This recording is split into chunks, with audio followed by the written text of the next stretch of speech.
Imagine humanity discovers an astonishing gateway that acts as a wormhole, opening up a mysterious portal to distant planets. Soon, researchers uncover a diverse range of worlds, letting people travel instantly across the galaxy. It might sound too good to be true, but the fascinating universe of Stargate has explored such a gateway, which introduced an array of alien species. From the mysterious ancients and the powerful Asgard to the scary replicators and the clever Goa'uld, the Stargate franchise features diverse alien species.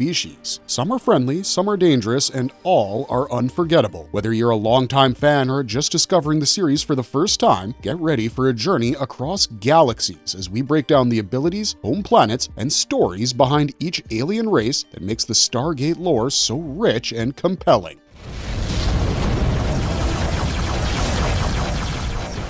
Ancients. The Ancients are first mentioned in the Stargate SG-1 Season 2 episode The Fifth Race. They built the Stargate network and were part of the former alliance of 4 great races. The Ancients are considered to be the predecessors of humanity and one of the most advanced races. They evolved for millions of years and developed advanced technology long before humans existed on Earth. They're known for creating the Stargates, Atlantis, and Destiny. Most of the Ancients have ascended to a higher state of existence, gaining nearly infinite knowledge and power. In fact, the Ancients ascended to a higher plane of existence during a devastating plague in the Milky Way galaxy. While many perished, those who ascended gained new purpose. Before ascension, the Ancients looked exactly like modern humans but transformed into formless beings of light and energy afterwards. They are a key race in the Stargate mythology. If they didn't exist, there wouldn't be any Stargates, which enable interstellar travel in the series. A group of great minds worked together to create a way to spread thousands of Stargates throughout space, even beyond our galaxy. They had technology that could stop time on several planets at once and even turn it back a few hours. However, they couldn't perfect this technology. The species left behind advanced technologies that included a device to change human DNA and enhance abilities, a healing device that can restore life, and another that could animate non-living tissue. The Ancients, having ascended to a higher plane, exist as ethereal beings who avoid interaction with lower cultures. Engaging with lower beings or material universes is forbidden, and assisting them in ascension or any kind of help leads to banishment. The most serious offense is interfering in the course of a civilization. They also possess the ability to take on human form or to permanently revert to a physical state. However, reascending typically requires assistance from fellow Ancients.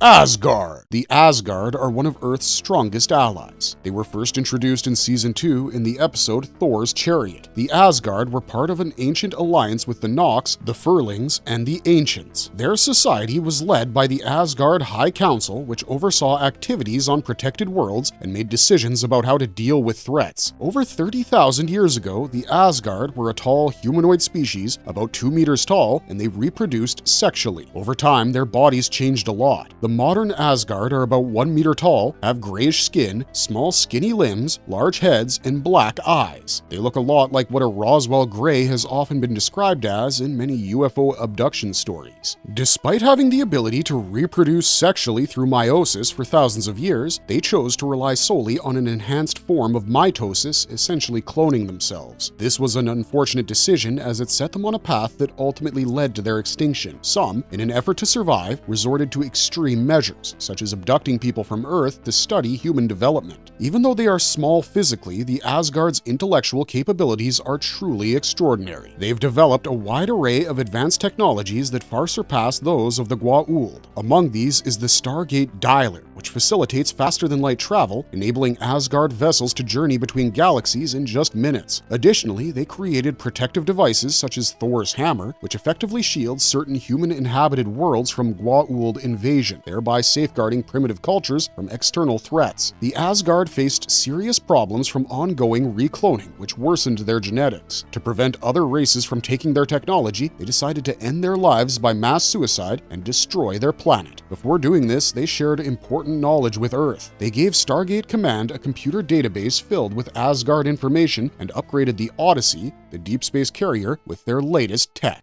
Goa'uld. The Goa'uld are one of the Milky Way galaxy's most powerful species, having dominated for thousands of years. These serpent-like parasites forcibly inhabit human hosts and possess an insatiable thirst for power and adoration. Introduced in Season 1, episode Children of the Gods, they've taken control of many worlds and have used the residents of such worlds as hosts, soldiers, workers, and servants. The Goa'uld originated on the planet known as P3X888 and are notorious for their extreme egotism, which stems from their genetic memory and the advanced sarcophagus technology they possess. In their own language, Goa'uld loosely translates to God. They have a ruthless tendency to eliminate any race that refuses to serve them, showing no mercy in the process. Once the parasite enters the body by piercing the skin of the neck, it wraps itself around the human spine. The parasite then connects to the nervous system, extending thin filaments into the brain. When the Goa'uld takes control of the host body, it can exert a high level of control over it. This means they can kill the host at will if they feel threatened or if needed. Standard surgical methods have been shown to be ineffective in extracting the symbiote. Even advanced humans are at risk,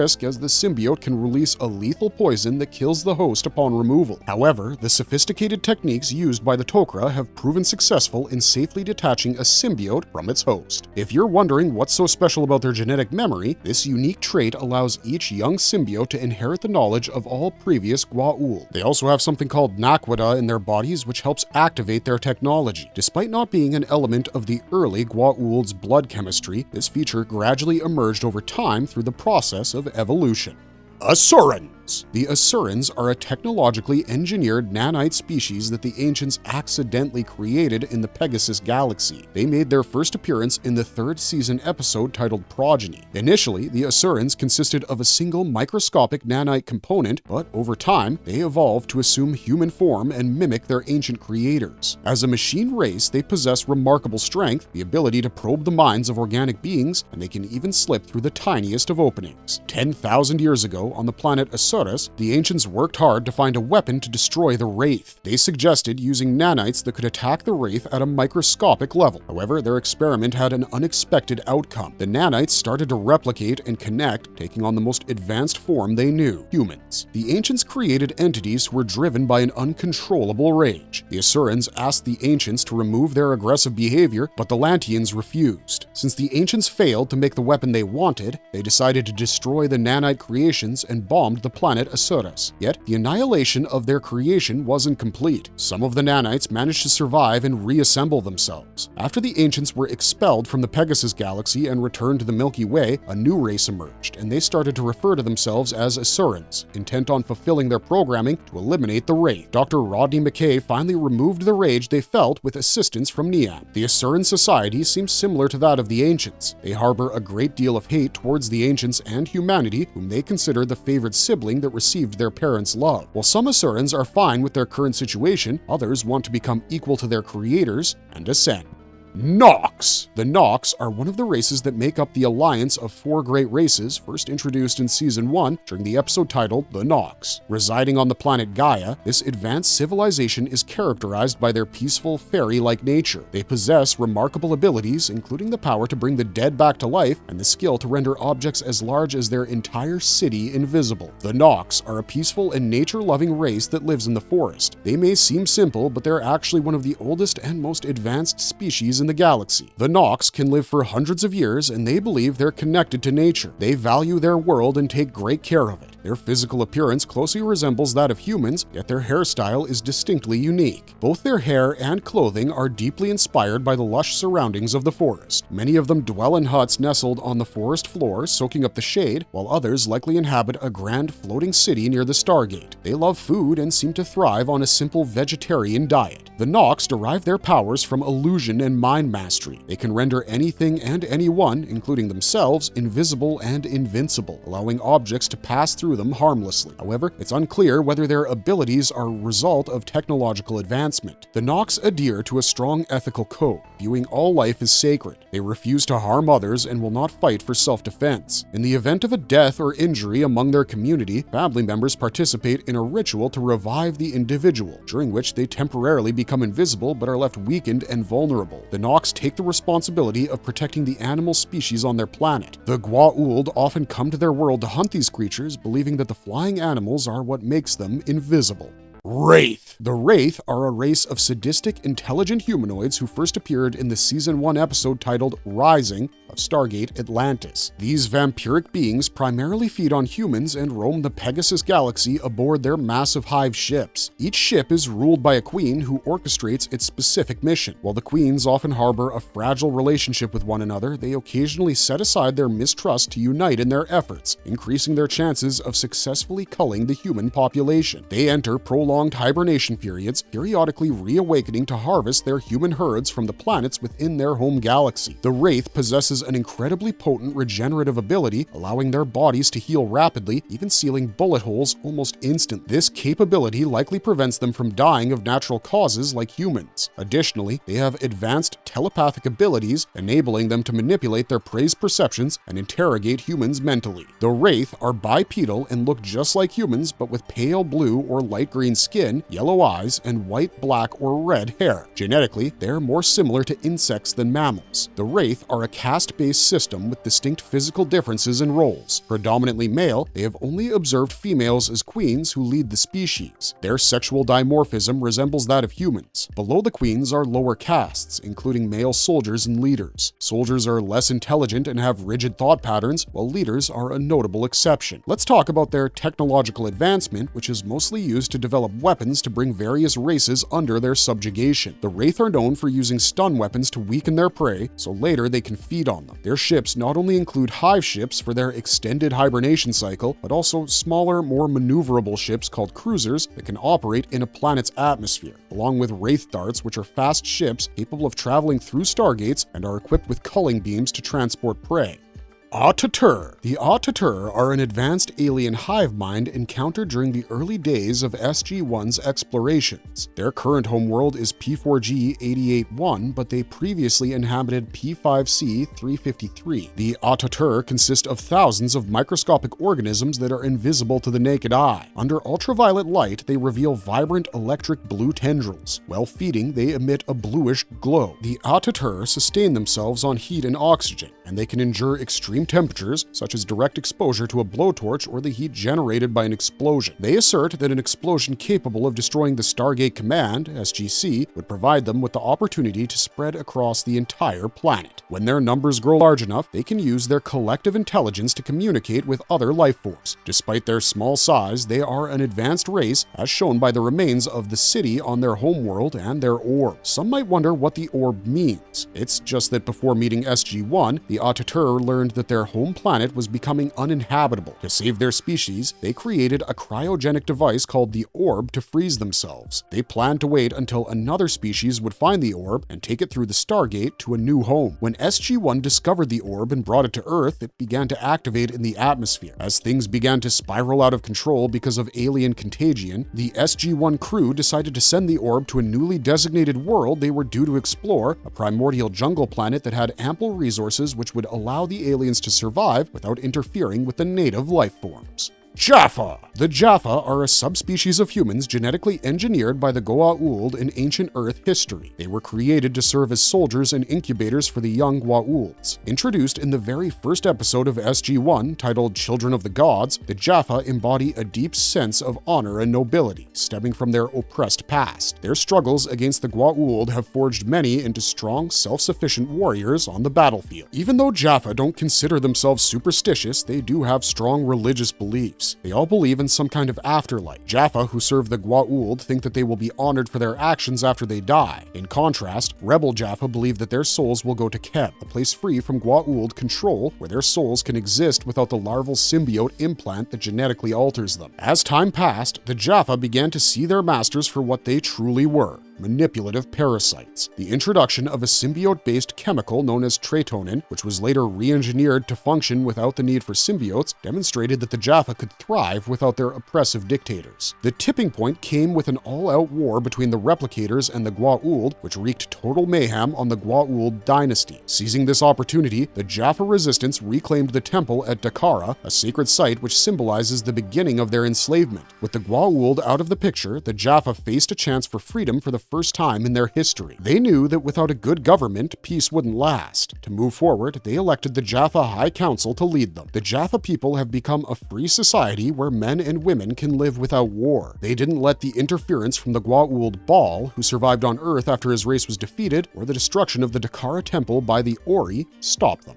Tokra! The Tokra are a group that resists the Goa'uld. They live in harmony with their human hosts and choose to be called the Tokra, not the Goa'uld, because they have different beliefs. They first appeared in Season 2 of the show in the episode The Tokra. Why are they resisting? More than 2,000 years ago, a Goa'uld queen named Egeria recognized the true evil of her species and decided to oppose the ways of Ra, the Goa'uld system lords. All her offspring have genetically inherited these same ideals, which led to the birth of the Tokra movement, where Tokra literally means against Ra. Tokra get easily offended when people call them Goa'uld because they believe the Tokra are very different from the Goa'uld. The system lords have hunted them without mercy since the resistance movement was created. They have a system of governance as well, which is called the Tokra High Council. The Tokra are always on the move. They change their base every few years and have many bases at the same time. They live underground in tunnels made from special crystals. When they arrive on a new planet, they quickly go underground with these crystals to create corridors and rooms. This helps them stay hidden from the system lords for thousands of years. Tokra agents often go on missions to infiltrate and disrupt the plans of the system lords. Many Tokra spies have taken different roles in Goa'uld groups around the galaxy, and they are rarely caught. After SG-1 met the group, they moved to the desert planet Vorash and then to the forested world of Ravana. When the Goa'uld Zipacna, who serves Anubis, found them and attacked, he wiped out the entire base. Only Tokra who were in cell bases or away on missions survived.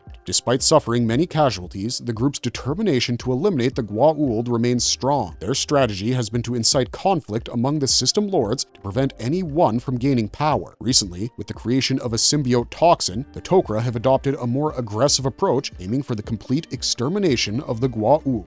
Gadmir! Gadmirs are a very smart and peaceful species that thrived for about 10,000 years. They first appeared in the episode titled Scorched Earth. Unfortunately, the Gadmir were wiped out by an enemy that they had been at war with many years ago, which is presumed to be the Goa'uld. These sulfur-based lifeforms faced extinction on their planet, but managed to survive by using an advanced terraformer ship. This ship carried databanks which stored the genetic codes of all the original lifeforms, along with music and cultural records from the world. The Gadmir created beautiful art, especially music, but their music sounds so strange to humanoid ears that it can be painful to listen to. Their ship was designed to explore the galaxy, scan planets, and find suitable replacement planets where they could settle and rebuild their civilization. The Gadmir are creatures that have features of both lizards and insects. They walk on two legs and usually stand upright. They're green and have long tails. Their faces have a beak that resembles a hummingbird's. They have large heads with round eyes, which belies their intelligence. There is a tube-like structure that sticks out from the back of their head that connects to another part of their body. If one race can have massive ships equipped with extensive databanks, it's safe to say that the Gadmir also harnessed advanced technology. This likely included sublight propulsion systems, limited weaponry, sophisticated spaceships, cutting-edge holographics, transporters, and even biological technology capable of growing a fully developed human. They achieved an impressive breakthrough with their terraforming technology. This technology can quickly change a carbon-based ecosystem into a sulfur-based one in just a few weeks. It uses an energy curtain that is deployed from a ship. Furlings! The Furlings are an ancient and enigmatic race shrouded in mystery with little known about them. They were once part of an alliance alongside three other great races, the Asgard, the Nox, and the Ancients. The Furlings were first referenced in Season 1 in an episode titled The Torment of Tantalus. Although it's widely believed that their homeworld is Heliopolis, this has not been confirmed in any other source. The Furlings are known for their advanced technology, notably an archway device that allows for instantaneous transportation across vast distances. When SG-1 stumbled upon this technology on a deserted planet, Colonel Jack O'Neill and Harold Mayburn found themselves transported to the moon orbiting the planet. While Mayburn believed that they would most likely find a hidden paradise, instead, they discovered a desolate landscape littered with the remnants of long-extinct colonies. If these long-gone inhabitants were Furlings, they certainly resembled humanoid.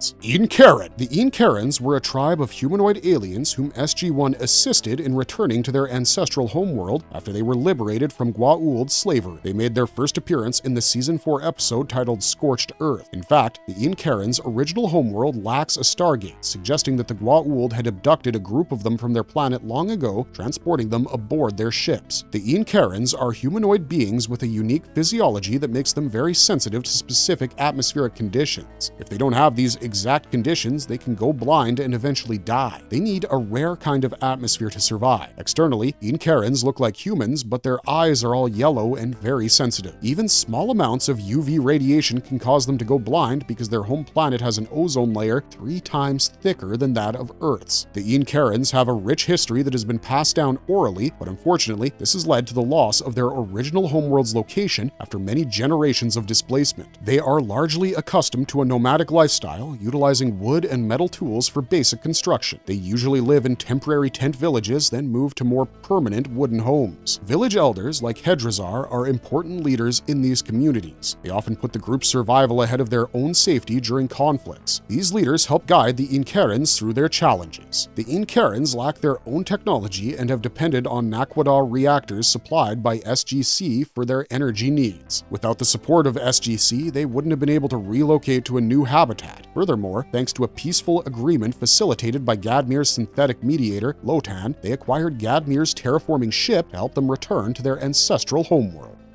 Toland. The Toland are one of the most advanced races of transplanted humans encountered by the Stargate Command. They are known for their stubbornness, bordering on arrogance, and hold a firm belief that any species with less advanced technology is inferior. They made their debut in Season 2, Episode 17, titled Enigma. Their highest law strictly prohibits them from sharing any technology with less developed species. Despite this, they have proven to be valuable allies of Earth. However, there is a reason behind Toland's arrogance. The Toland people used to live on their homeworld, Tolana, but it was destroyed when they gave advanced technology to a neighboring planet called Sarita. The people of Sarita used this technology to wage war and ultimately destroyed themselves. This change affected the orbit of Toland, forcing its inhabitants to evacuate to a new planet. Toland technology is much more advanced than Earth's. They can reverse engineer devices like ion cannons while we cannot. With help from the Nox, the Tolands have built their own Stargate. Their technology does not use wires or moving parts, making it hard to work with technology from other cultures. However, the Toland faced a major defeat by the Goa'uld Anubis. Anubis's emissary, Tanith, destroyed the Toland's capital city from space. The Tolands had to evacuate their planet in ships, but many ships were shot down. It's not known if any Toland survived the attack. It's kind of ironic that the Toland's downfall came from their own arrogance, as they believed the Goa'uld could never be a threat to them at all.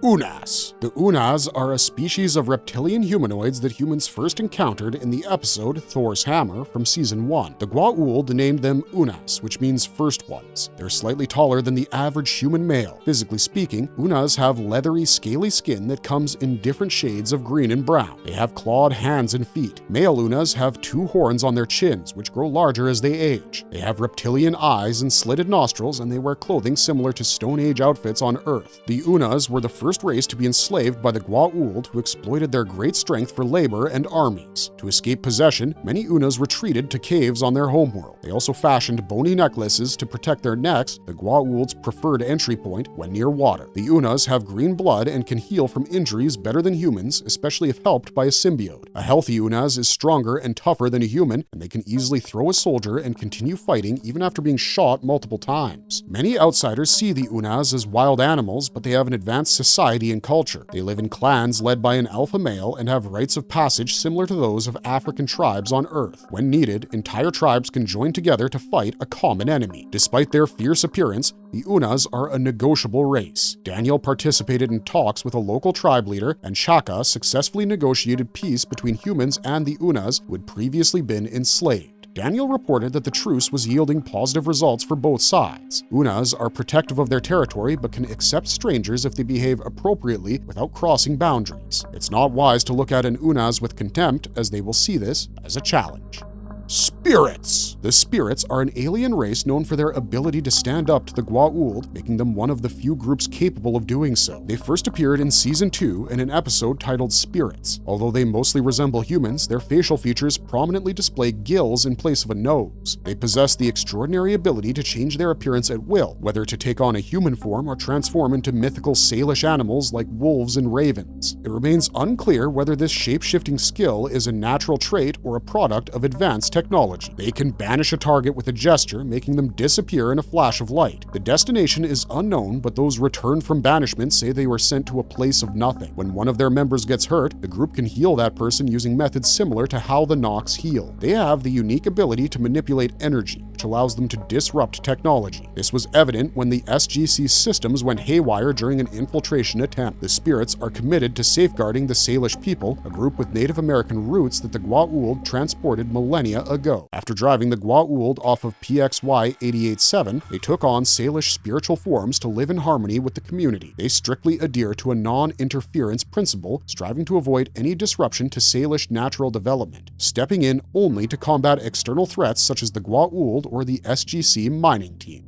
Ritu! The Ritu are a peaceful insect-like race from the Milky Way galaxy. They first appeared in Season 2's episode titled Show and Tell. Their physical form is different from most other races, making them invisible and resistant to projectile weapons. They can only be harmed by multiphasic energy weapons. The Ritu possess bombs capable of delivering a payload akin to that of a nuclear warhead. They wield energy-based weapons that appear to be surgically integrated into their arms. Additionally, their cloning and biological technology is quite advanced, allowing them to successfully grow a human child. The Ritu look similar to spiders. They have large red eyes on the sides of their heads and spiny green arms and legs, which allow them to move quickly. Adult versions of Ritu can stand about 2.5 meters tall and have hard exoskeletons that help resist projectile weapons, but they are vulnerable to energy weapons. They have 6 legs and an abdomen at the back of their bodies. When the Ritu are close to a Goa'uld, they make it feel uneasy. However, their only weakness is the TER, or Transphase Eradication Rod. The Tokra have stolen several of these rods from the Goa'uld and shared them with Earth.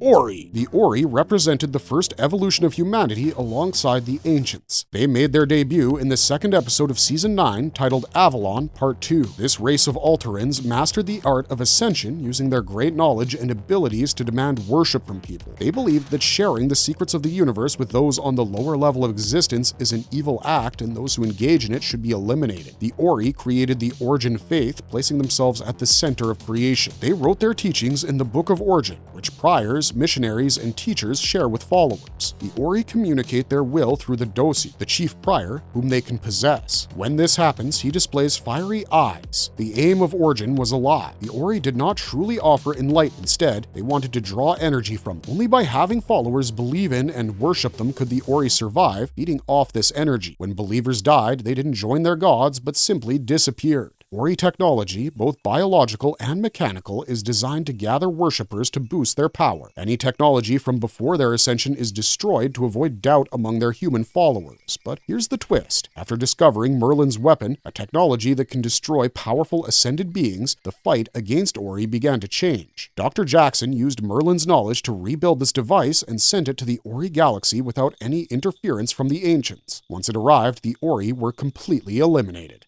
Kelonin, or Langarans. Jonas Quinn comes from the planet Langara, a world facing constant conflict and struggling with its relationship with Earth. The people of Langara belong to 3 main nations: Kelowna, Terrania, and the Andari Federation. For generations, these nations have experienced ongoing wars. They first appeared in Season 7 in an episode called Fallout. They formed a fragile alliance led by the Joint Ruling Council. One of their first actions was to name their planet Langara, a name derived from an ancient language that's shared by all 3 nations. Langara is the only known source of Nequadria, a powerful and unstable mineral made from Naquadah. Nequadria is important for generating energy and traveling between galaxies, making Langara strategically significant. The Goa'uld Thanos created this element thousands of years ago, which led to dangerous experiments. The Kelonins used a strong Nequadria bomb against their former enemy nations in the months before the Goa'uld arrived. For centuries, the Langaran culture has evolved in isolation from the Goa'uld and the wider galaxy, developing at its own pace. Their societal progress is akin to the United States during the mid-20th century. After narrowly escaping Goa'uld enslavement, the three nations of Langara united, and Jonas Quinn returned home to help them shape a promising future. During the Ori invasion of the Milky Way galaxy, the Langarans were forced into slavery. After the Ori were defeated, they were freed and became important allies to Earth.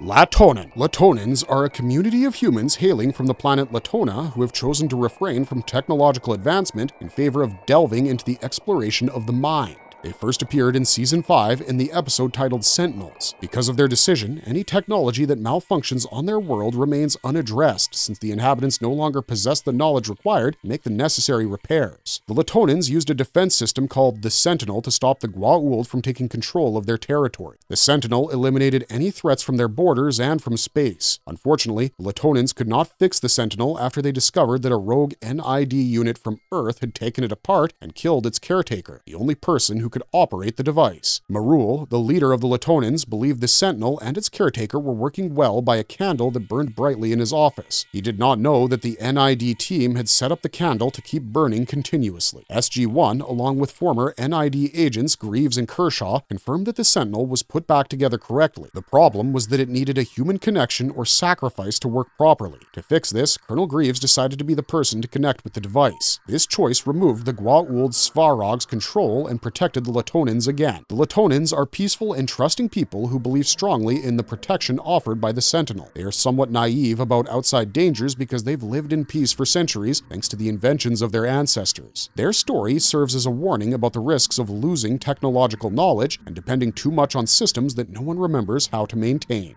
One. The One are a semi-aquatic species from the planet Onese, first introduced in Season 2 during the episode Fire and Water. These humanoid fish-like beings are characterized by their striking blue cerulean skin, adorned with numerous barbels on their face and sharp teeth. An interesting fact about them is that Ones can live up to 5,000 years. Their society is organized into a caste system divided into two distinct groups, the warrior caste and the scholar caste. The Ones fought the Goa'uld during the time of the Babylonian Empire on Earth. It's not clear how many Ones survived the conflict as the Goa'uld became more powerful and their numbers decreased. One known survivor, Nem, spent thousands of years looking for his loved one, Omaroka, who died at the hands of the Goa'uld Belos during this era. Ones share several similarities with fish as they breathe and filter water through their gills. They can spit out a strong mix of different substances from their mouths, likely to protect themselves. They have the unique telepathic ability, or some might say scary power, to create strong mental images. For example, they convinced Daniel that he died and lived in an underwater afterlife. Orbanian. The Orbanian people are a peaceful and refined culture descended from ancestors who successfully evaded the dangers posed by the Goa'uld. Up to this point, the Goa'uld have come off as the main bully for any race they cross paths with in the galaxy, but let's go back to the Orbanian. The inhabitants of Orban are descendants of the ancient Teotihuacan civilization from Earth. The people of Orban are quite enhanced when it comes to technology. They've created nanotechnology and an advanced generator that runs on Naquata. By sharing information with Orban, Stargate Command was able to reverse engineer this device and build their own Naquata generator. Similar nanotechnology has been used to create Urones, which are implanted in the brains of certain children to accelerate learning and memory. When Urone children reach a certain age, they participate in a ceremony called the Avirium. During this event, their gathered knowledge, which is kept in tiny nanites, is taken out and shared with adults. This helps the whole society grow and improve. After the Avirium, the children forget everything they learned as Urone and start fresh with no memories.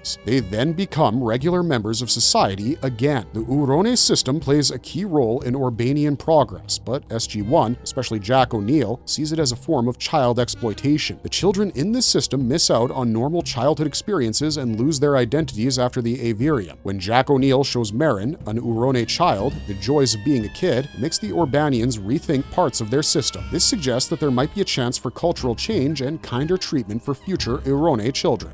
Shaveadai. The Shaveadai, who are also called the people of the steppe, are thought to have descended from Mongols who settled in Persian China, particularly the Chagatai region. They first appeared in Season 1 in the episode named Emancipation. The Shaveadai represent a way of life that hasn't existed on Earth for 900 years. The ancient laws of the Shaveadai regarded women as property, enforcing strict rules like being forced to wear veils, being prohibited from public life, and requiring them to remain silent unless addressed. This was all in an effort to protect society from the perceived evil of demons. The tribe believed unveiled women attract demons, which was later confirmed to be Goa'uld as they seek ideal hosts. But with the Goa'uld no longer lurking among the people, many leaders have started to question the necessity of these outdated practices. Upon SG-1's arrival in Simarka, the homeland of the Shaveadai, Major Samantha Carter is sold to Turgan as the tribe sees her as a potential threat due to her uncovered face and her assertive demeanor. In a decisive battle, Carter defeats Turgan, demonstrating the strength of women. As a result, the tribe abandons its outdated laws, allowing women to lift their veils and actively engage in society.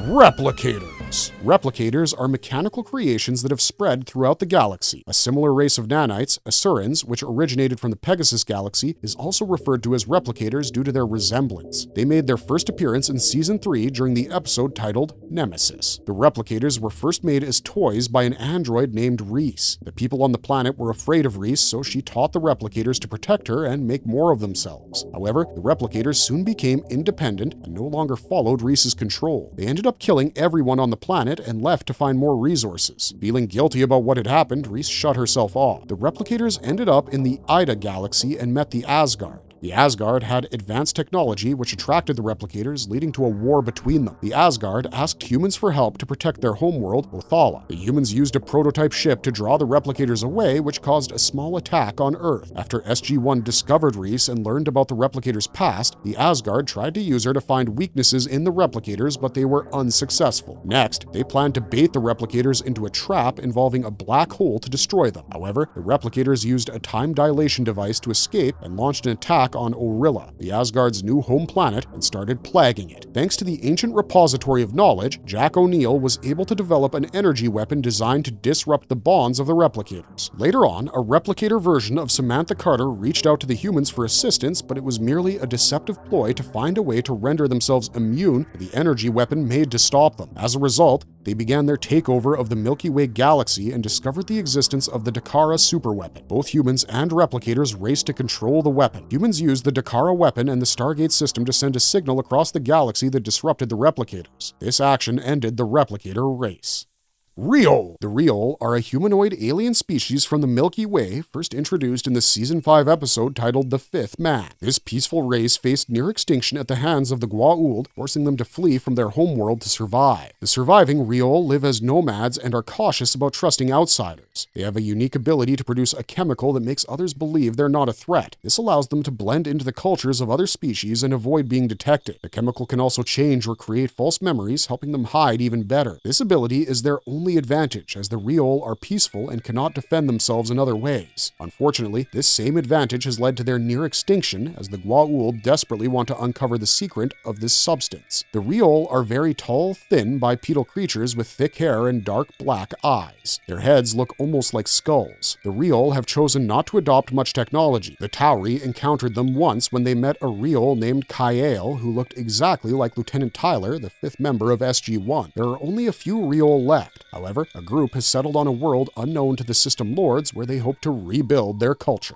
Cull Warriors. Cull Warriors are creatures created by Anubis to eventually replace the Jaffa as soldiers in the Goa'uld army. They first appeared in Season 7 in the episode Evolution, Part 1. These powerful soldiers are brought to life and enhanced using ancient technology, and they rely on Goa'uld symbiotes to stay alive. The Goa'uld Queen created them as blank slates without their species' genetic knowledge to ensure that they would be obedient. The creatures are connected to their black armored suits and wear breathing filters. These super soldiers have created armor that absorbs plasma, making them nearly immune to energy weapons directed at them. Anubis unleashed the first Cull Warriors to systematically eliminate lesser Goa'uld, including Ramius and Tilgath, allowing him to integrate their armies into his own and strengthen his position against rival forces. By the time the presence of these super soldiers became known, at least 3 minor Goa'uld had already suffered severe assaults. The Cull Warriors' armor is resilient enough to withstand even the most powerful piercing weapons. Crafted Crafted from a material akin to Kevlar, it has a critical weakness. Fine-tipped trinium darts can penetrate it effectively. The Cull Warriors come from the planet Tartarus. Anubis has been creating thousands of these creatures and putting symbiotes from a Goa'uld queen inside them. Although Carter, Teal'c, and Jacob destroyed the queen, the Goa'uld will likely find a new one soon and continue building this army. Even though they are super soldiers, these warriors have their share of vulnerabilities, such as they can remain conscious for up to 10 minutes after experiencing oxygen deprivation. They have a short lifespan and a specific weakness. This weakness is an energy weapon created by Earth and the Tokra. The weapon uses the same healing technology that brings the creatures to life, and it's based on a modified transphase eradication rod, but it only works partially. Usually, it takes at least 2 shots to take down one of the super soldiers.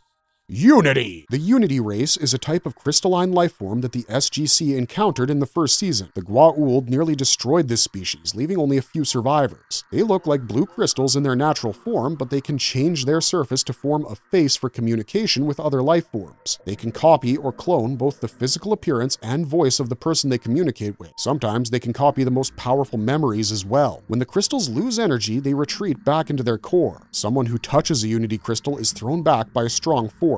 They have the ability to harness electrical energy within their bodies, allowing them to form facial expressions for communicating with other life forms. Additionally, they can discharge this energy as a defensive weapon when needed. Unfortunately, the unique nature of the energy in their bodies means they can only live in their own world or have little background energy. Prolonged time on a planet like Earth or a carbon-based universe will lead to death in their race. Honkan! The Honkans are a group of humans who have been genetically changed. They first appeared in Season 1 in an episode titled Singularity. When Honkans reach puberty, they experience a serious condition known as mind fire. This condition acts like a dangerous fever, which makes them instinctively go into a forest. There, they find a glowing handprint that transports them to Nirti's lab. In the lab, Nirti provides a cure for their illness and then sends them back to their community. The Honkans were originally humans from Earth, but they were relocated to Honka by the Goa'uld system lord Nirti. Nirti sought to create a Hawk-Tar, a more powerful host, by genetically manipulating children. In essence, she was attempting to engineer advanced human beings. The process known as mind fire is how these children were secretly taken to Nirti's lab for further experimentation. When SG-7 discovered the planet, Nirti unleashed a virus to wipe out the population and conceal her experiments. Only one individual survived, a 12-year-old girl named Cassandra. Nirti exploited her as a bioweapon aimed at destroying Stargate Command. In one final act of sabotage, Nirti forced Cassandra to carry a bomb intended to annihilate Earth. However, Nirti's plan failed as Cassandra is the only remaining member of the Honkan race who lives on Earth. Despite the challenges they faced, the limited information available suggests that the Honkans were a simple and peaceful people who thrived within their environment. The structures found near the Stargate indicate that they had a basic level of advancement in technology, though it didn't quite match that of Earth. Marvelous verdict! That was quite the long list, but thank you all for joining us on this intergalactic tour of Stargate's most iconic alien species. Which race fascinated or terrified you the most? Let us know in the comments down below. Your thoughts might just inspire our next deep dive. If you had a blast diving into the cool stuff of the Stargate universe, hit that thumbs up and share this with your fellow sci-fi buddies. For more breakdowns, lore explorations, and all things Stargate, be sure to subscribe and turn on the notifications. Until next time, keep your eyes on the stars, and remember, in the world of Stargate, anything is possible.